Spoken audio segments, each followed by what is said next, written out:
rahmatimni aytaman. Nimagaki bizga 10 ming dollar, $1000 atrofida pul qilib berdi. O'zim qo'lim bilan sanab olganim, o'zim olganim $1000 atrofida pul berdi.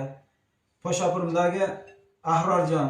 Bu papishchilarga alohida ota-onalariga, oilalariga tinchlik, omonlik, xotirjamlik so'raymiz. Shu hamma blogerlarimiz, papishchilari sog' bo'lsin, yanada faoliyatlari keng bo'lsin. Mana shu o'zimiz atrofdagi, o'zimiz O'zbekistondagi qancha bloger ko'p bo'lsa, papishchilari ko'p bo'lsa, o'shancha ko'p yaxshilik bo'lar ekan, foydasi tegar ekan. Endi biz ishimiz shu bilyapmiz-da.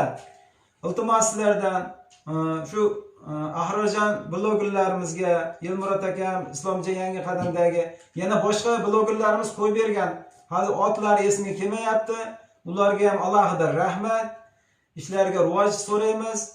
Iltimos sizlardan ozgina yana sabr qilaylik. Svetoforlarda turamiz qo'limizdan kelganicha.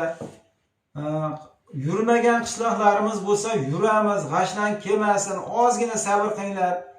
Yana blogerlarimizga iltimos qilamiz, yana aytamiz, yana ehson kartalarini qo'yib beradi, qo'llaridan kelgancha yordam qilishsin. Biz so'raymiz shuni. Biz bemorimizni qo'limizdan kelgancha Hindistonga chiqaryapmiz. Ehson kartalarini yana ochdik, ehsonlarni ochdik.